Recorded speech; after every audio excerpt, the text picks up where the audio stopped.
Broadcasting from Cincinnati, you're listening to the Ringside Reporter podcast. All the news from the world of boxing right here. Well, I'm talking to you the way I want to talk to you. Now, here's your host, Eric Lorda.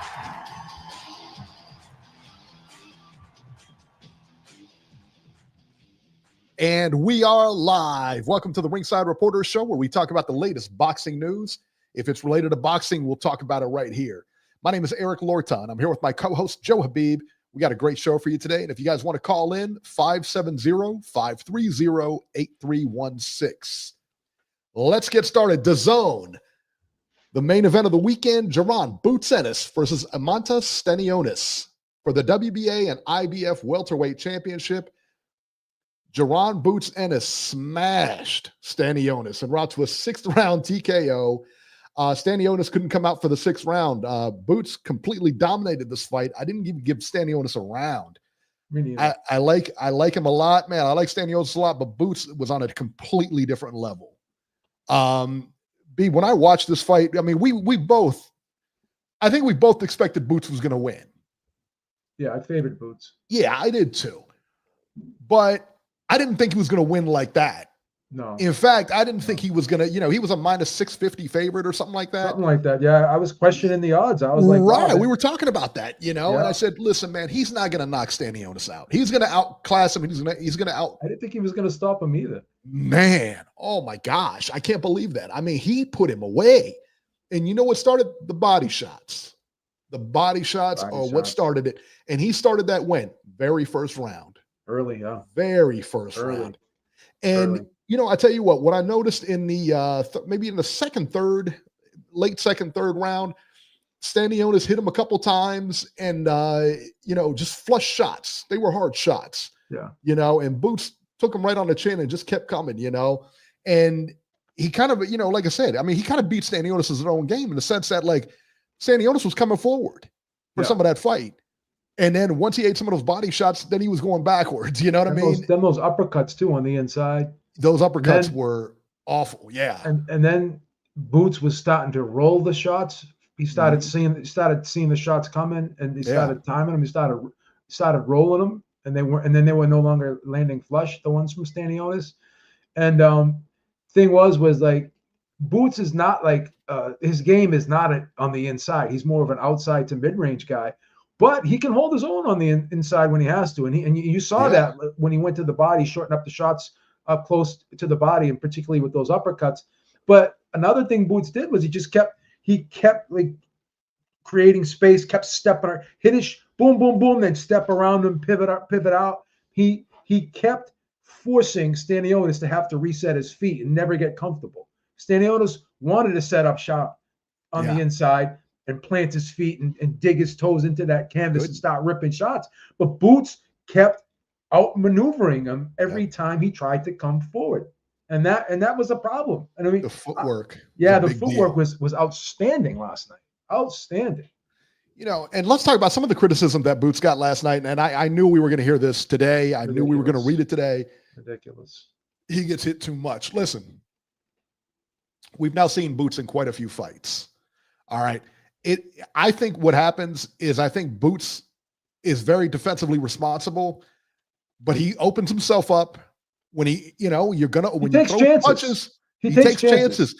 But the other thing too is that I think he knew early on he could take Stanionis a shot. Yeah. I think he tested him early. He knew he could take the shot, so he didn't care what was coming back. And once Boots doesn't care what's coming back, you're going out. Yeah. I mean, because he's going to walk right through you at that point. Yep. I think he's the best welterweight on the planet right now. Absolutely. Far and away. Absolutely. Got the ring I think belt, he might even be the best 154-pounder on the planet right now. Make an argument. I mean, it's I know it sounds crazy, but just based off of the eye test, you could argue that. Yeah. Him versus Virgil Ortiz is a monster of an event. That's a phenomenal fight. Stanionis is no pushover. He's not a pushover. He's no pushover at all, man. And the fact that he just ran right through that guy. I mean, that fight was not close. Not at all. At no point was no point. That fight. And that's what surprised me more than anything is it wasn't the fact that he won. It was how he won. I was utterly shocked. Utterly shocked. I mean, we were talking about it and we said, hey, like I said, I don't know that he's going to knock him out. And I even bet that way. I bet him to win, lost that bet, because I bet it to go to a decision. But I said, I don't think he's going to win because, minus 650, you're not going to get anything. But I said, I think he's going to win, but I don't think he's going to knock Stanionis out. I've never seen Stanionis in that kind of predicament where the durable is a tough, rugged, durable guy. Both undefeated. Both fought good guys. We've seen them fight. We both know what they're capable of. That was a complete walkover. Yeah, that was a destruction. And I mean, I don't care what kind of camp Stanionis had. It wouldn't matter. If you had a great camp, a bad camp, doesn't matter. I don't care if you came in with injuries or you came in 100%. It doesn't matter. You guys can fight 100 times. You will lose 100 out of 100 times. He's just a better talent. And I've been saying this for a long time. I've been concerned about Boots making the weight, and it didn't look like it affected him at all yesterday. Not at all. No. I mean, I don't know. I'm sure the weight cut's not easy, but it didn't play into the fight at all or have an effect on the fight at all. He looked fine. Yeah. Omar Rodriguez said after the fourth, the only good round for Stanionis, I thought we were getting treated to a good 12-round fight, but Ennis turned it around quick, Yeah. And he did. And that's the thing, man. Like I said, he wouldn't come out for that 6th round. So I'm assuming I'm going to give him the benefit of the doubt. His corner stopped that fight. Yeah, I believe. I couldn't. Yeah, it looked like his corner stopped the fight, but they were like talking to him, and I heard Stanionis, not heard, but I saw him shake his head like this. So I don't know if he was saying no, don't stop the fight, or no, I don't want to. No, I don't want to go out there. I don't know. But again, it doesn't matter. What the point is, it doesn't matter. Yeah, it doesn't matter. It doesn't matter. That fight was really, if the corner, and bravo to the corner, if they stopped that fight, which I think they did. I believe like they said, did. Yeah. They stopped that fight, and good for them, because they looked over and recognized this fight is not going to go your way. There's no reason for you to take any unnecessary shots now. It's over with. Because that 5th round, he was going to get knocked out. Oh, he wasn't. The next 2 or 3 rounds, he was going to go. He was not finishing that fight. No way. There's no way. There's no way he was finishing that fight. No. He was already wearing down. He was already. You could see he was wearing down physically. His legs were starting to go, and his face was getting smashed up a little bit. And yeah, he just he didn't look comfortable at all. I was completely shocked by that performance. I really was. And again, not that he won. That's not the shocking part. The shocking part to me was the fact the way he won. Absolutely. Just amazing. Absolutely. Just on another level. So we got Mario Barrios and we got Brian Norman Jr. at welterweight. Yeah. I don't think that either one of those give Boots any issue. But I don't either. If he wanted to unify the titles, I think he can do that. Yeah. I would much rather see him go up in weight. Yeah, I've always said that. You got Fedora, Murtaladziev. Crawford's not going to be there. He's going to fight Canelo. That WBA is going to be empty here pretty soon. Yeah. And he's already the WBA champ. Yeah. So he could absolutely go up there because Crawford's already vacated the WBA. I thought he did. Yeah, anyway. I think he vacated it. I have to double check on that, but obviously he's not going to hold on to it. Yeah, obviously he's not going to hold on to it. So it doesn't matter. But he's got the WBA belt. He's also got the IBF belt. So he can go up there and fight for a title right now. And I think that's I think that's a good thing. I really do. Yeah. I think that he beats anybody at 154. With the exception of Terrence Crawford, who's not going to be there any longer. So yeah. Did you hear that they're talking about Barrios fighting Pacquiao? They've been talking about that for years. But yeah, why Barrios and Pacquiao? Dude, Pacquiao got ripped up by that Japanese dude. Ugas too. Oh yeah, and then also the exhibition. Japanese dude ripped him up. He was having a tough time in that. Yeah, he had a real tough time with that dude. Yeah, Pacquiao was putting shots to him. Was he like 46 now? Pacquiao? How old is Pacquiao? Yeah. I think he was born in 77 or something like that. I think he's like 46. 46. 78. 46. Yeah, he's 46. Yeah, so I don't think you want to be coming back at 46. I don't think you want to come back at all, period. Yeah. Especially after the career you've had. You've had a great career. You've taken some shots. You're okay. You're not stuttering. You don't have any brain injury from it. Go. Politics. Take the money. Yeah, take the money and go, man. Just stay out of it. Go find something else to do. Go sign autographs like Pete Rose or whatever. Go mortgage your house off. Yeah, I'll sign it out. Yeah, I signed everything, man. He signed baseballs, bats, clothes, everything. I feel bad he's not in the Hall of Fame, Pete Rose. I wish they could do something about that. I think me and Lise are the only people in Cincinnati that hate Pete Rose. You know, really, you don't like it? I don't like him at all. No, I mean, like the guy. Him at all. I think he's a shyster, man. I really do. The guy. Listen, the guy was a great Undertaker. You got to start showing him some respect, man. Well, you remember the Rikishi? Well, you remember the Rikishi WrestleMania where he took all that? Yeah. He did take a lot of stuff from him, but yeah, man, he signed a billion things. Yeah. But rumors came out. Like I said, he said he didn't bet on baseball, this and that. Turns out he bet on baseball. Said he never bet on the Reds.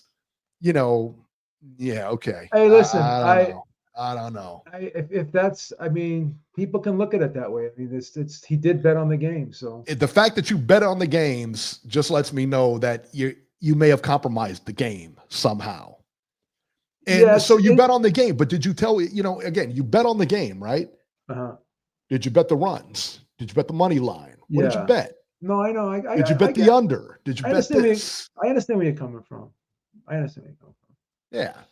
So no, that and all the 16-year-old, the sex with a 16-year-old allegations and stuff like that. Wow. That was tried to swept under the rug. He got his best friend on this guy right now. You're ripping him apart. His best friend, Tommy Giosa, back when he was gambling his gambling days, the bookies he had that guy place the bets, right?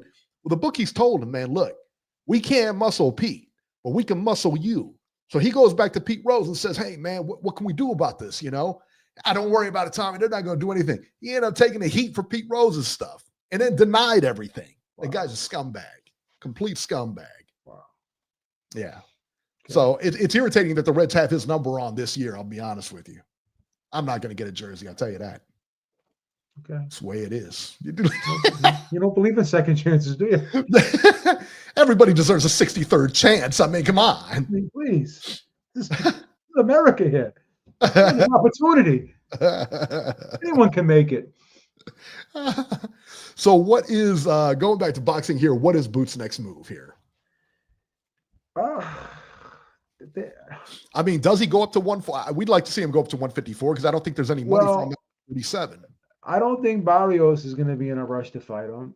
And I don't know. I still don't understand what's going on with Brian Norman Jr. This guy turns down $2 million to fight Boots. And now he's on undercards of female fights. Now he's making $100,000 a fight. I don't have a managerial license. I'm not a promoter. I'm not an advisor. But I don't know. It doesn't take a rocket scientist to figure out that. What do you do? Do you fight for $2 million, or you go back to fighting for $100,000? I don't know. Fuck. Edward Torres says, so we're talking boxing and baseball today. We're talking both. We're talking both, man. We are very versatile here, man. That's right. Blue Tank says, go Doyers. Is that Dodgers? Recipe to a good Salisbury steak if you want. I mean, whatever you need, we'll take care of you. That's right. We got it. We got it right here. One-stop shop, baby. That's how we do here at Beeb Industries. That's correct. Let's see here. So yeah, man, I would much rather see him go to 154.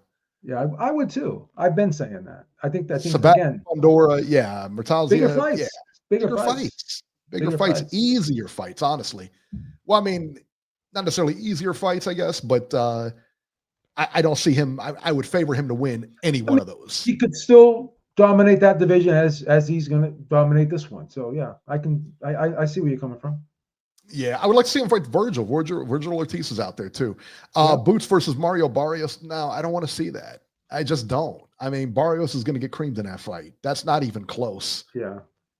I think I would like to see Barrios and Brian Norman Jr. have a unification fight. Yeah. And then the winner of that fight Boots. I'll be honest. I don't know who wins that fight. I don't know who wins that fight. I think I would take Brian Norman Jr. over Barrios. I don't know what's it about big fights that Barrio always seems to take the night off. Yeah, I don't know. Yeah, and he's such a talent. That guy he's one of the most talented people in that division. He can box, except when the lights are on. When the lights are on, he can't. I don't know what it is, man. He tends to fade too down Stage the fright, stretch baby. sometimes. Yeah, he tends to fade down the stretch sometimes too. He had a great performance against Tank, but again, he started fading down the stretch. Yeah. What are you going to do? What are you going to do? What are you going to do? All right. Raymond Ford in the undercard versus Thomas Matisse. Thomas Matisse from Ohio, too. Yeah. Got starched here, man. He What lost happened to him? every single round. Pitched Like, a shutout. he didn't lead any minute of any round, wasn't even close to getting a round. All three judges, 100-90, all three cards. Raymond Ford beats Thomas Matisse. Complete walkover. It was a complete walkover, man. Really was. Speaking of walkover, Amari Jones versus William Action Jackson. Amari Jones, Olympian, wins via first round KO over Jackson. So, B, I've been telling you about this guy. I've been talking about him since the Olympics. Yeah. And I think he's good. He's going to be a champ. You were the first guy to kind of beat the drums for this guy, but now I'm starting to hear other people talk about him too. Yeah. He's super good, man. Yeah. And he's got that pedigree from the Olympics and that world style that it's just like he's seen the amount of experience you get in the Olympics. And when you're on that national, international level, is crazy, right? So you get all this experience, you come back. This is his second fight, Beeb. This is only his second fight. And he fought a guy with 20 fights under his belt. And the guy had a winning record. It wasn't like, he was 1-5 or anything like that. The guy had a winning record. He had 20 fights. And listen, man, you're looking at that guy. I'm like, man, this guy has no pushover. No. One round. So you think they're going to kind of fast track him a little bit? I hope not. But it's looking like that. Yeah. If you're fighting a guy in your second fight that's got 20 fights. Yeah, that's listen, right? man, I'm not great at that, but I don't know. You must believe in him though, right? Yeah. And he's a different kind of guy. He's a different kind of boxer, man. How did he look in that fight when he won the bronze medal? The next fight. He was fighting. He was when he entered the medal round, and he ended up winning the bronze instead of the silver. He lost the fight. He definitely lost the fight. Was it competitive at all? Yeah. Oh, for sure it was. Yeah, and nobody that out of our team really got just run over. Okay. Everybody was fairly competitive, and especially like in the medal round or whatever. Yeah, he was definitely competitive, but he didn't win that fight. But he held his own. I had it. I think if I remember correctly, and I don't remember, but if I remember correctly, I think that fight was close, but I think I may have given the nod to the other guy. Okay. It's just difficult. They go by punches and everything like that. It's difficult. So Olympic amateur boxing's tough. Again, we talk about this, man. We talk about this all the time. It's just amateur boxing is a different sport. Different sport altogether. Yeah. Different sport. Yeah. Gavin's Go said the guy was 0-3-1 over the last 11 years. That's fine. He still has 20 fights, my man. 20 fights. Experience counts for something. It does. I mean, experience counts for something. These guys will find something wrong with anything. That guy was terrible. You didn't learn anything. Buy one of these guys in the chat a presidential Rolex. How come one of the diamonds is fucking a little smaller than the other? Like guys will find something wrong with anything. Well, I tell you what, don't look at the WBC belt if you're looking at like diamonds being small and everything like that. Yeah, don't look at this one over here. We got missing stuff and everything from the $1 million belt. That's what we should have got. Instead of messing around with the WBC belts and IBF belt over here, we should have got the $1 million belt. Remember that WWF belt or whatever they had? Or the NWO belt. With the NWO spray paint on it. WBC title with the fucking NWO painted. Yeah. Oh, that would be pretty sweet. Yeah, that would be pretty sweet. Yeah, that'd be awesome. Interesting fight last night. There's a fighter on there who's a silver medalist from Uzbekistan. Shakram Giasov is a 2016 Olympic silver medalist from Uzbekistan. Undefeated, knocked out Franco Ocampo in the 4th round. Now, the reason I bring this up, because it's just another fight, but the reason I bring this up is he just lost his daughter. Giasov just lost his infant daughter recently. I mean, I'm talking like weeks, And to go in there, he didn't cancel the fight. He went in there and fought. And to do that kind of performance, I mean, that's Yeah. hats off to him, man. Good for That's him. unreal. And Good for for him, him, man. That's horrible to hear that. Omar Rodriguez complaining about the Rolex diamonds. I guess if you pay that much money for a Rolex, yeah, I guess so, man. Nice What are those things? presidential. Like 20,000. The Oyster, what is it? Oyster like 50,000 or something I like think that? the presidential is like 35, 40,000 now. They're expensive now. Said inflation. That's fucking crazy. Those fucking watches. The presidential one is like platinum. It's a platinum Rolex. Even if I had like say Elon Musk income, right? Yeah, I don't think I would buy that.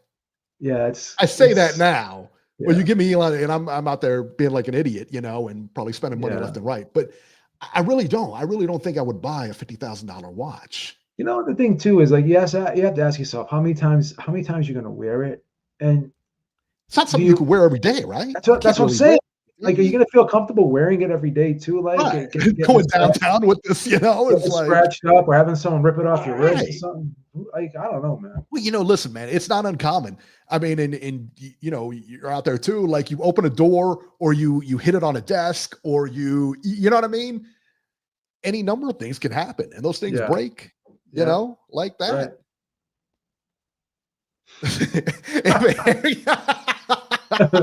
If Eric had Musk income, he'll probably have more baby mamas than him. That's not nice, Omar. Come on.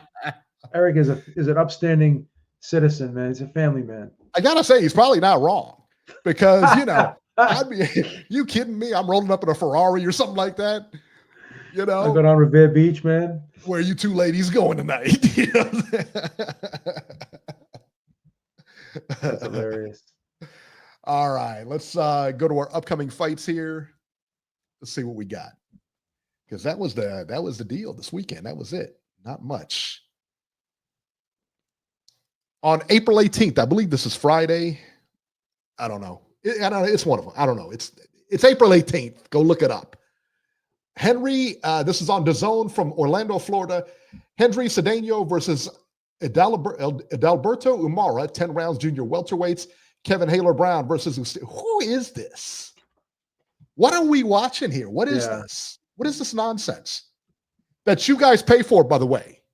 All the DAZN people, if you got a subscription and they're putting this kind of garbage on, come on, guys. Yeah. Come on, man. Look, I don't mind that the fight's on TV. I mind that I'm paying for it. Exactly. You know what I mean? I don't mind that it's on. I mind that I'm paying for it. And if they're going to put this stuff on, then you got to have, you got to have something here, man. Come on. That's your main event. Cedeno versus Umara. Stop it. April 19th on DAZN. Charles Conwell, Ohio's own. Main event in here. Jorge Garcia Perez. 12 rounds, junior middleweights. That's the main event. DAZN actually has the main event. It's two chicks fighting. Gabrielle Fondora versus Marilyn Badillo. They're going to fight for 20 minutes and claim that they're the champions. I'm not wrong, Beeb. Not wrong. April 19th on DAZN. Dalton Smith versus Matthew Germain. Main event, 12 rounds, junior welterweights. Ishmael Davies versus Ryan Kelly. 12 rounds, junior middleweights. Josh Warrington versus Asad Asif Khan. 10 rounds, junior lightweights. It's better. It's better. It's not great. Yeah. It's not great, right? Yeah. April 20 in Birmingham, England. There is no TV for this. I don't see a TV for this. But your boy, the one and only Beeb, Ben Whitaker against Liam Cameron. Is that 10 rounds light heavyweights? That may be on Peacock, Eric, because I think it's a Sky event. Okay. It could be on Peacock. I'm not 100% sure, but I'm sure Robbie will tell us. Yeah. He'll tell us. Raphael 32, Conwell is from Cleveland, Ohio. That's right, Daddy. Titletown, Ohio. Look at this. Is so nice. Thank you, Big Texan. And Beeb appreciates you. What? Let's get it down. Get it down. What are you? It says, hi, Beeb, sending you hugs with a big X, which is a kiss, right? Isn't that a kiss? TMI. I'm just asking. Listen. All right. We'll take him down. Jesus. Thank you. Calm down already. like the industry's HR department is going to contact us now. I'll be there. I'm going there tomorrow after this. Ben Whitaker versus Liam Cameron, 10 rounds light heavyweights. Lee Cutler versus Sam Eggington, 10 rounds junior middleweights on there. Fraser Clark also on the undercard. Tyler Denny as well as on the undercard. That's a decent card. Pretty decent card, a decent card. Yeah. It's the only decent card out of the ones they put. The one that got me was the first one, the one from where was it here? Yeah, the one from Florida. Is that a Golden Boy card? I don't know who that is. Cedeno and Umara? Yeah, I'm not sure. I'm not 100% sure with that one. Like, come on. And then we have the Eubank Ben fight on the 26th too of this month. Mr. S says, would you rather have no boxing on at all? It's all decent quality. No, that's not what I'm saying. You're not listening to what I'm saying. I'm saying we shouldn't have to pay for that. That's what I'm saying. Yeah. That's the point.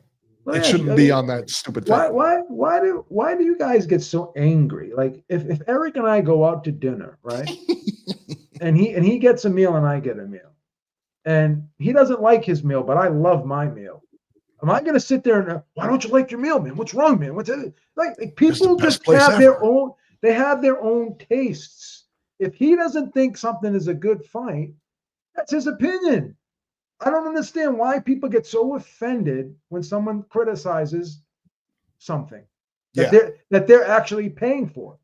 If someone he's on that team, if someone says, I don't think this is worth the money, and they don't end up buying it, but you love it and you want to buy it, how does that bother you? Yeah, have at it. Like, do what you want, and he can do what he wants. Right. Let me bring Robert on here. Robert, you're live. Hello, everybody. What's happening? Hi, Bobby. First of all, the fighting card is an MVP Promotions card, Eric. That's Jake Paul. He always has fights in Orlando, Florida. That's one of his cards. That's a terrible card.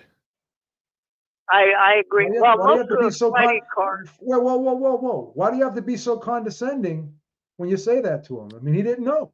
Is that a crime that he didn't? Is that a crime? Oh, Eric, by the way. You didn't know the YouTubers that are fighting on Jake Paul's card? You didn't even know it was Jake Paul. Like, what's wrong with you? Like, why are you going to be so pompous? That was kind of pompous, Robbie. I got to tell you. Well, frankly, a lot of those fighting night cards that they have from Orlando and Atlanta and Houston and other places are not worth watching. So, what can I say? Careful, Robbie. The people in the chat are going to start jumping all over you, man. Yeah. The Sunday card, if it's going to be on TV anywhere, it will be Peacock. That's a Sky event. Peacock, right? Yeah. That's one of those boxer events, Ben Shalom. So, yeah. And the main event, that's the rematch of the fight in Saudi, where Ben Whitaker got tossed out of the ring or whatever it was. What are you talking about? Who got tossed out? What are you talking about? When Ben Whitaker, this is a rematch. Like when he's fighting Cameron, it's a rematch. And in the first fight, Ben Whitaker actually he fell out of the ring. Oh, I got you. Yeah, exactly. Yeah. So, yeah, that's a rematch of that. So, do you think he was losing that fight, Robert?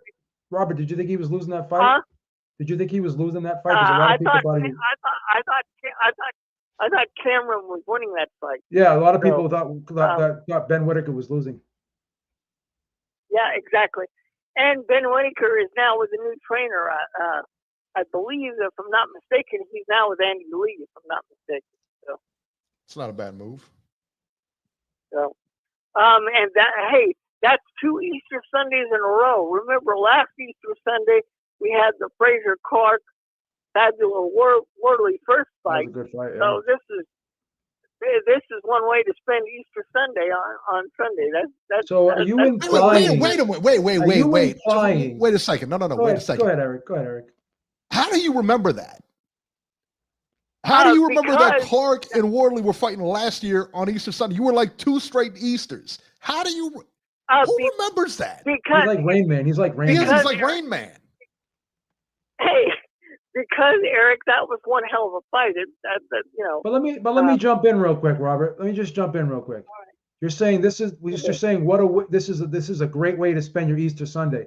Do you think people and family? Wait a minute now. Do you think families are going to cancel their Easter dinner, right? Cancel the Easter egg hunt if they have kids, right? Easter egg hunt. And they're going to put all of the Easter celebration on hold, Easter mass, all that, just so they can watch this event. Are you saying this event takes precedent over Easter family's holiday? No. Is that what you're saying? Not everybody. Is that what you're saying? Not everybody. Please. No, I didn't say that. I said, if you like boxing, this is one hell of a way to spend Easter Sunday. So that's not how you framed it, Robert. Omar Rodriguez would like to ask you what the numbers are for the Mega Millions. Hey, if I knew that, I wouldn't be living where I'm living. Okay. Do you don't have a photographic memory, right? He almost does. No, he doesn't. He's got but he can tell you like January 20th, 1958, if it was a Tuesday. You know what I'm saying? Oh, yeah. He's one of them. He could do that. He's got that. It's crazy. It's like, man, he's got like some kind of like savant. You know what I mean? Like if you're at the house, Robert, right? And there's like a box of straws on the countertop and you knock it over. Do you know how many are in that box? No. Okay. But let's talk boxing here. Listen, don't start directing traffic again. You're not the producer. We can free flow here if we want. Hey, while we're on here, and I meant to talk to you this before the show. We were talking about other stuff that had nothing to do with anything, to be honest with you. But so next week is Easter. Next Sunday is Easter. Can you do 12 next week? Can you do a noon why show? not? Why not? I should be able to do 12, yeah. Okay, perfect. Then we'll do a noon show next week. Noon show. Okay. All right. Awesome. Good deal. All right. Now I'll announce that again at the end of the and if anybody missed it or whatever. Yeah, we'll be on at noon next week. Nice UK show for next week. The UK. That's right. The UK. Well, and that's gonna be UK card, so that'll start early too. So there you go. Thanks, Robert. Yeah. So were you surprised, Robert, about this Boots fight? Because remember last Friday we were on the phone and you were talking to me while you were at Applebee's on the phone. And we talked about we thought this was going to be a very competitive fight, you and I. And it ended up not being that way. Before this fight happened, I thought Stanionis had one hell of a chance. Yeah. Because I thought the odds makers were crazy making him a 6-1 favorite. I thought it would have been a good bet to put some money on Stanionis. But when I saw the size difference in the ring, when those two got in the ring, I thought, oh my God, anybody who's bet on Stanionis, you're gonna lose it, because I knew from the size difference he had no chance. And I firmly believe, look, he's the unified champion. I know he wants to be undisputed, but he honestly belongs, like I said last week, he honestly belongs at 154. I think he needs to go to I think he needs to go 154. Look, he can beat Brian Norman and Mario Barrios with his eyes closed in his sleep. Yeah. But he's not going to make any money off of those two fights. Much bigger fights he up needs top. to fight Ortiz and go to 154. Yeah, those are big fights. That's right. That's right. All right, Robert, we're going to put you back on hold. I get lost. Okay. Oh, that's messed up, man. Why you say that? What's the matter with you, baby? I love him. Tone says, on the spectrum, you think? Please. Please. That's uncalled for. All right, 410. I think this is Jerry. Jerry, what's happening, buddy? Jerry, you're live. Ding, ding, ding. Are you ready for Easter, Jerry? Schooling begin. Are you ready for Easter, Jerry? Schooling begin. Are you ready for Easter? Could you please shut your mouth? Could you please shut your mouth, for God's sake, buddy? You've been talking the whole time. Let me talk. What's his name? Your boy there, Eric, he's wrong. Boots Ennis, I'll admit, anyone can see. Boots is busting at the seams at 147. But it's a lot more complicated than that. And here's where it starts. Boots is a killer fighter that has no notoriety. He has no leverage. He's had problems getting titles, getting fights at 47. And we'll see, even with these 2 titles, I bet you he's going to have problems unifying the other ones and getting fights. Cats don't want to fight him. If he moves to 54, not only is he going to not have that same little bit of notoriety, he won't have any titles. He won't have any leverage. That's why he's staying at 47. He said in his last fight, in the post-fight interview, I don't know. I may move up. Fighters don't just cut weight for reasons of a competitive advantage. Sometimes they do it for what is obvious why he's doing it. He has no leverage without those belts. Now, he made the weight. And in the press conference a week before, I thought, damn, he looks bad. But in the ring, he looked good, and he did a real number on Stanionis. And I agree with Eddie Hearn in this circumstance. Boots Ennis may be a generational talent. He just needs to get the opportunity. Well, if he can get the opportunity, I think he might be the real deal. He's super talented. I mean, the guy fights left and right. He's a high output. He throws a lot of punches. He's got good endurance. The one caveat about him is leaves his chin hanging up sometimes, and he will get mollywopped, but his chin seems to be as good as the rest of his skills.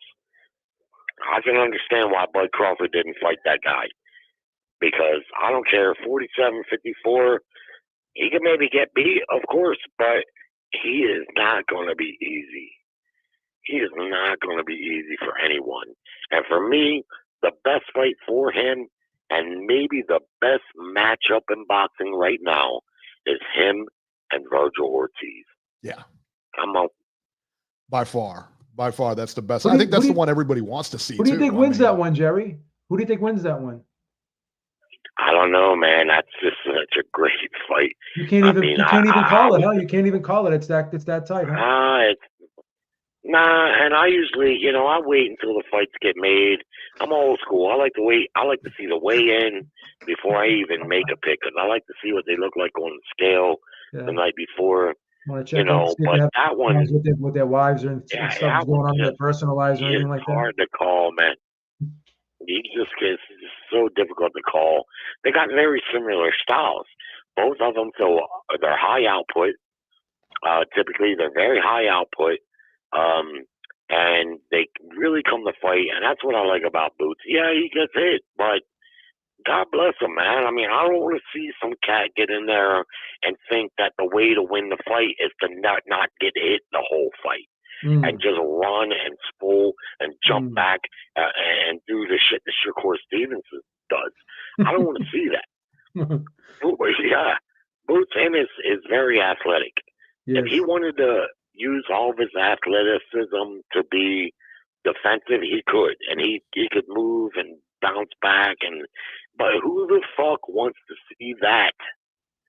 Boxing is just like any other professional sport, right? And I know you guys know this, but it's not just the competition; it's entertainment too. Nobody wants to see. You don't score points by not getting hit. That's just, I'm sorry. So anytime I see a fighter like a Boots Ennis or a Stanionis, I got to get behind them, man, because, they come to fight. Stanionis, some people are discrediting him in the aftermath of this fight. I'm not going to do that. I'm not going to paint him as some all-time legendary great, but he's a solid fighter. He's very conditioned himself. He's a tough dude. He just was outgunned last night. That's all you can do. You know what I mean? And I favor a Boots Ennis against Brian Norman. Me too. And Barrios.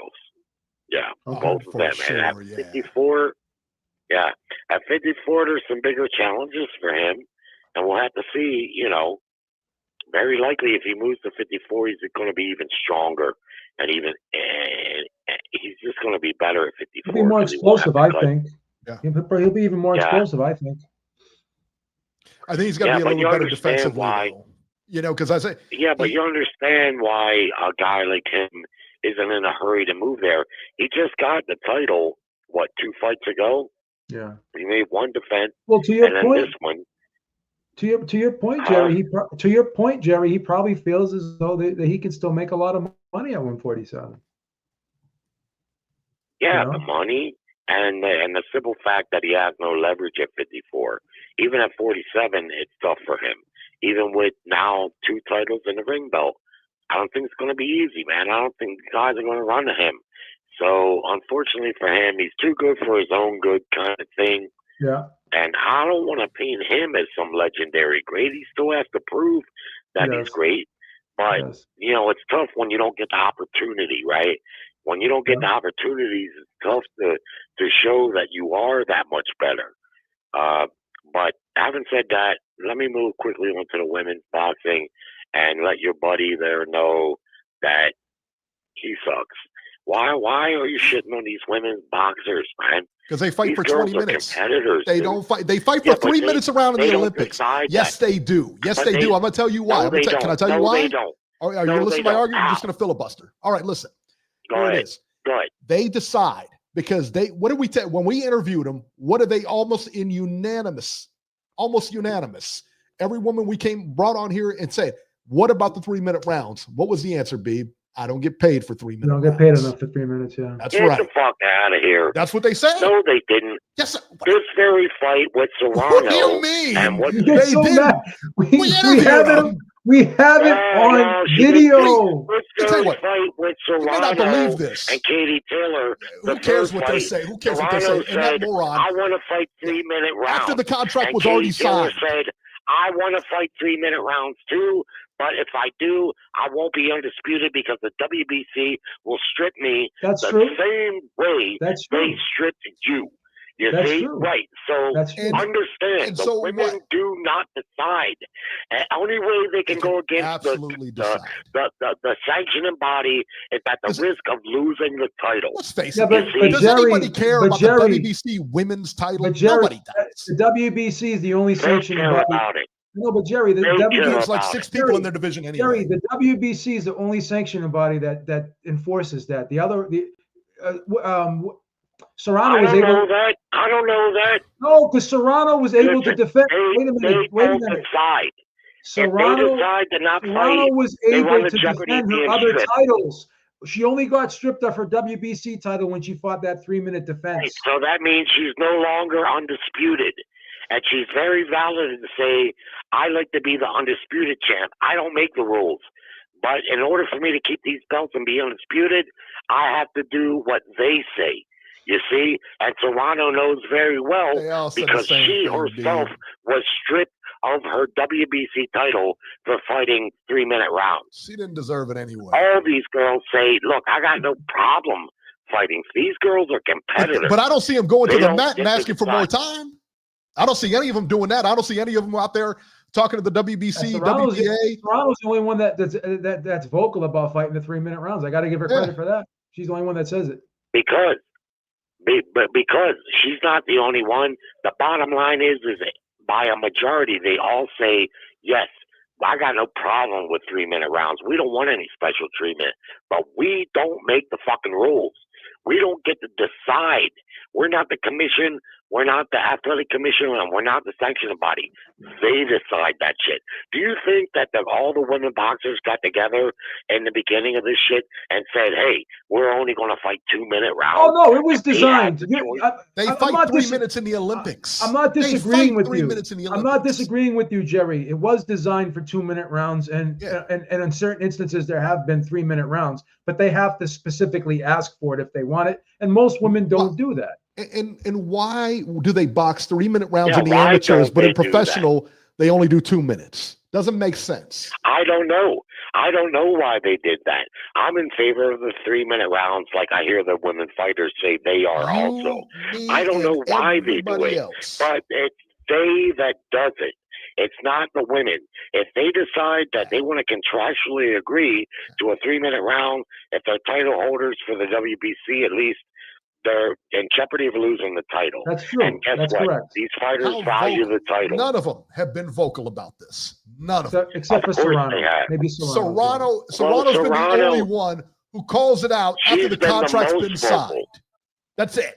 She's been the most And who's she vocal. talking to? But the She's talking to the reality press. is, She's not going to these WBC women and talking. they don't make the decision. It's not up to them, period. It's Sinisa, like taking on the federal government. Sinisa Estrada and Marlon Esparza, they had a 3-minute round fight, like way back, Yeah. a while back. Yeah. Well, there you go. I understand where you're coming from, Jerry. I'm not going to give you a hard time this week. I'm just telling you, bro.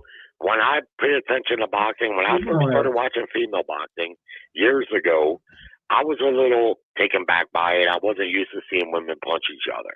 Took me about 3 cards before I realized these fucking girls are tough as hell, and they're competitors, man. They're straight up competitors. You almost can't see a bad woman's fight.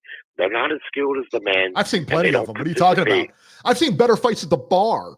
Are you kidding me? Come on. Stop. Well, I've seen plenty of competitive fights, and in fact, skillful fights. And in fact, 3 weeks ago, Meyer and her opponent put on a hell of a fight. That was a good fight. Sandy Ryan and Michaela Mayer put on a good fight. They did. And Serrano and Taylor, they've been epic. They've been almost Gotti Ward type fights. Yeah. My point is this: did you these see girls, Gotti they Ward? compete. They're tough as nails. Get the fuck out of here. They're tough as nails. They compete hard as hell, and that's what I look for. You see what I mean? Are they as refined as the male boxing? No, they're not. Is there as many participants? No, they're not. Are some of the rules a little janky that we don't really agree with? Whole lot of them. Well, they got like 6 people in each division. Jerry, 20 minutes.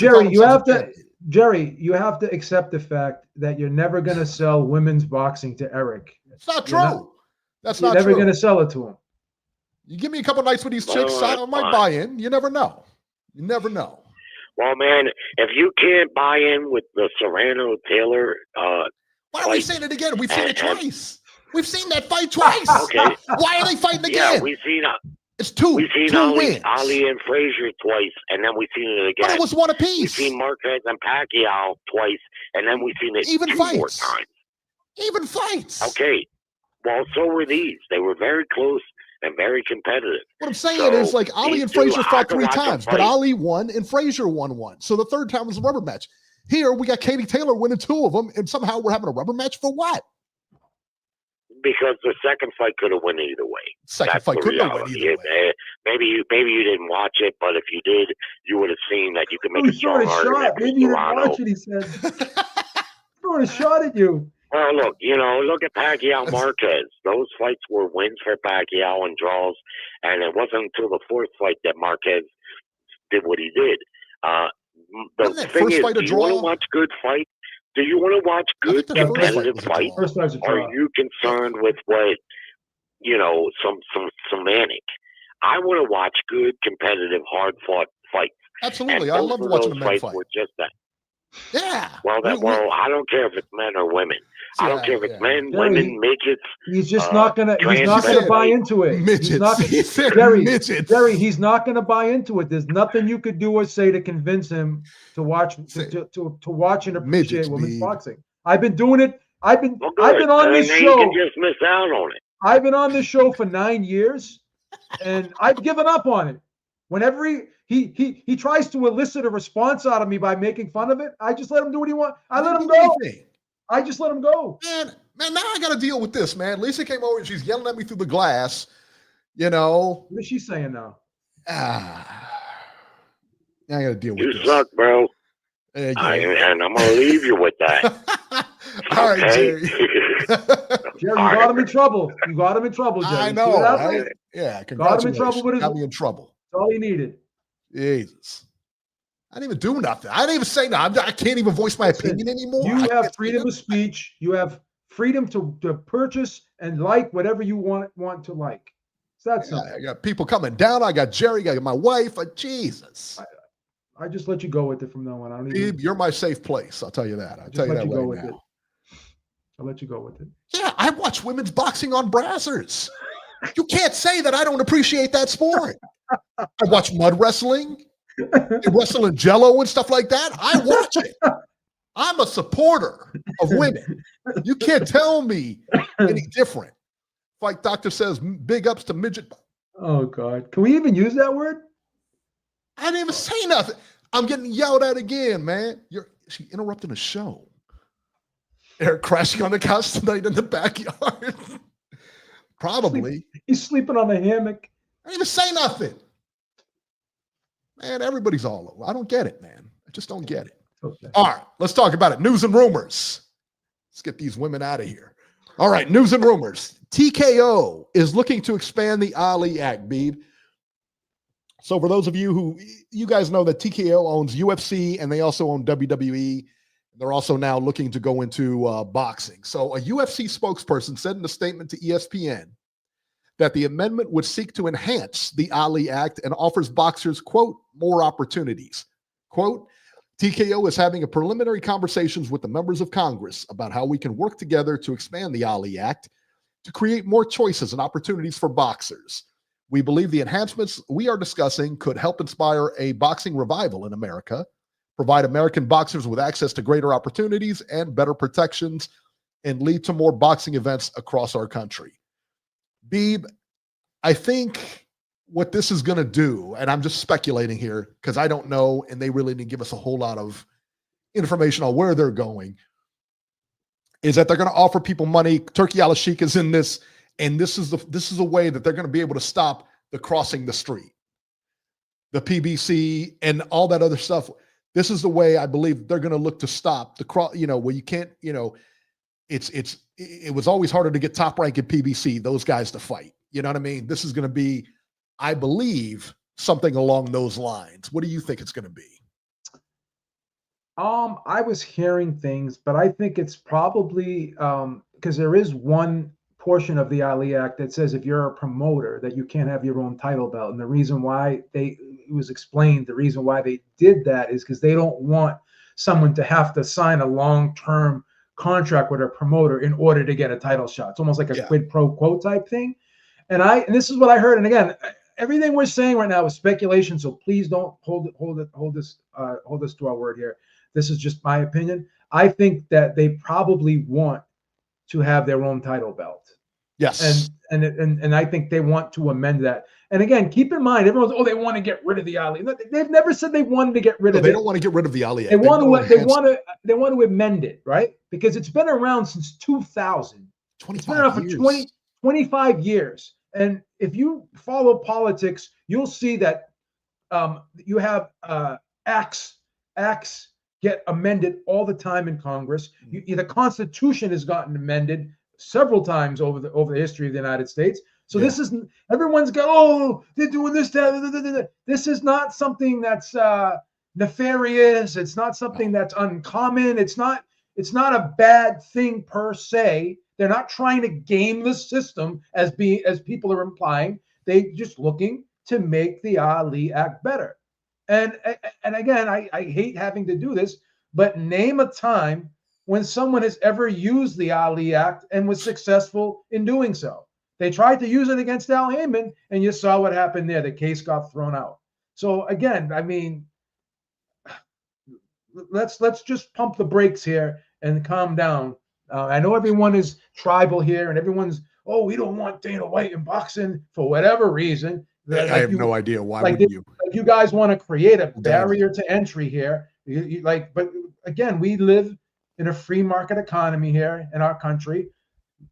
If let the public and the market decide if he's never used it. He tried to use it, he never used it.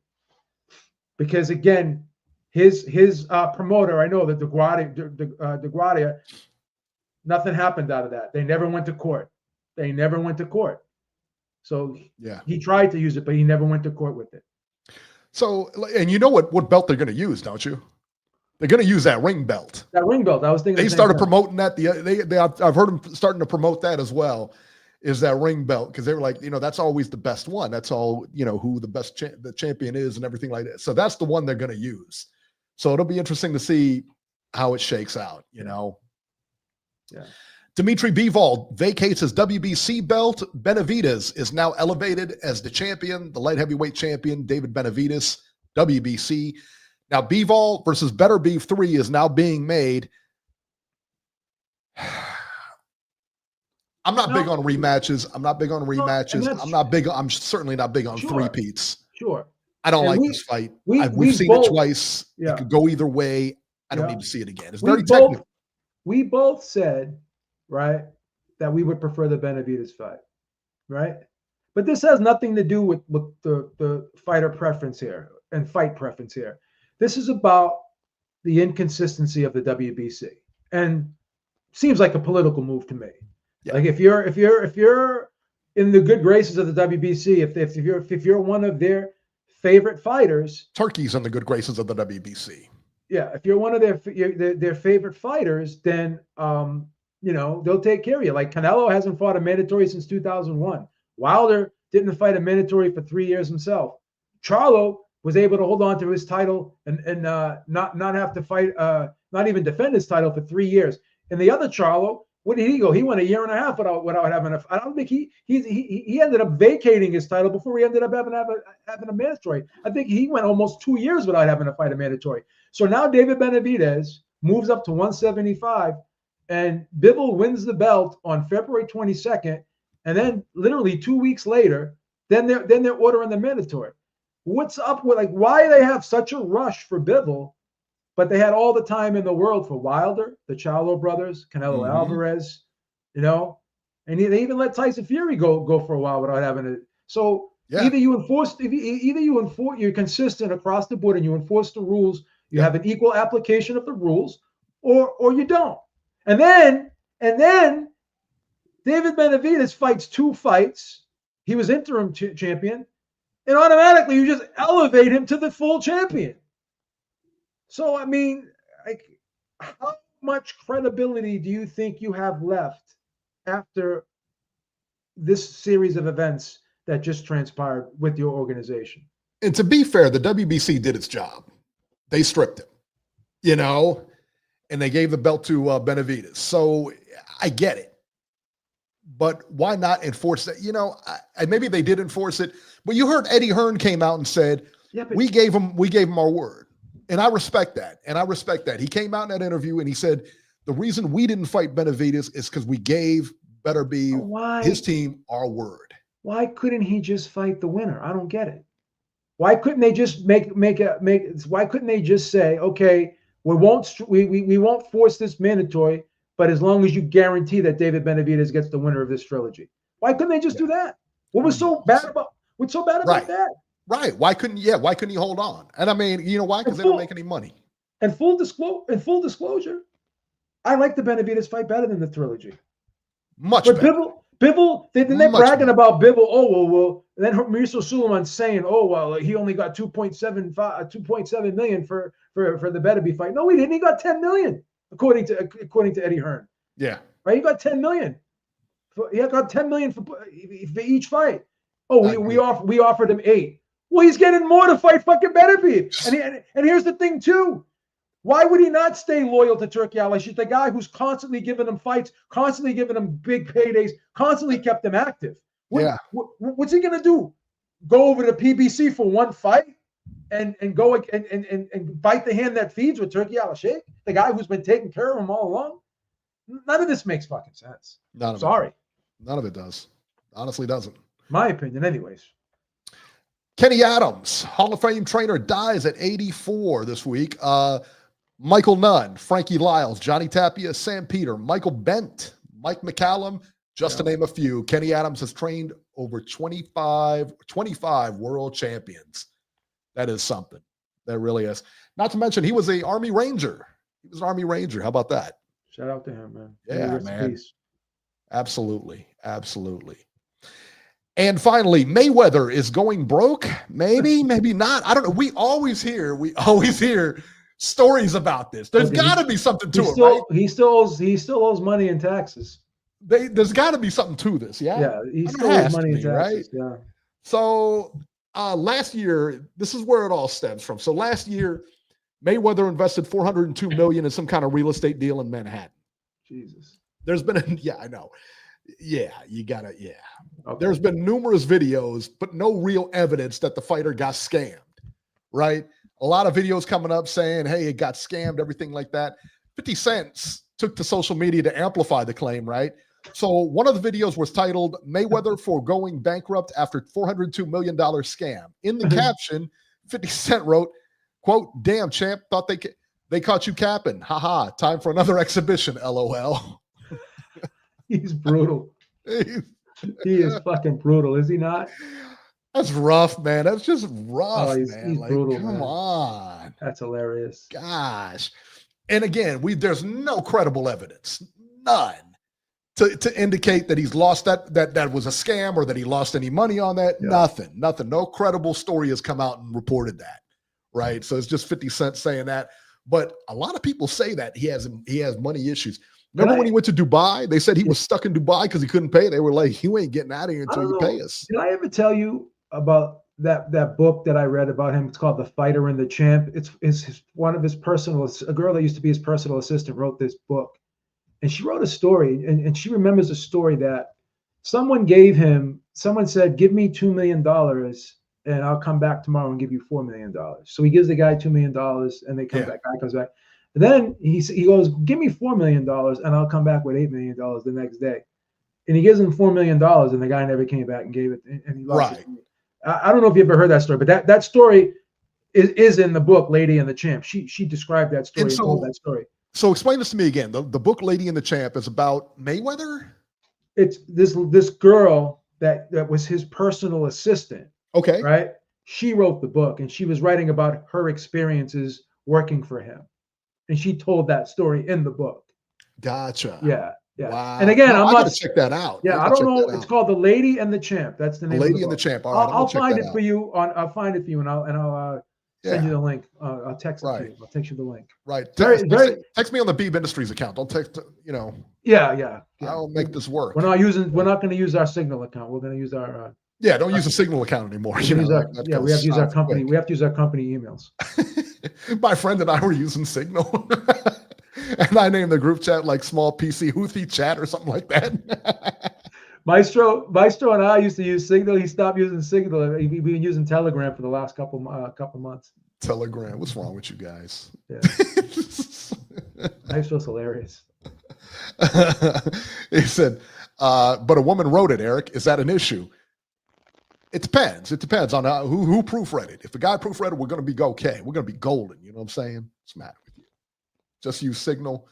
Just don't add Jerry by mistake. Yeah, right.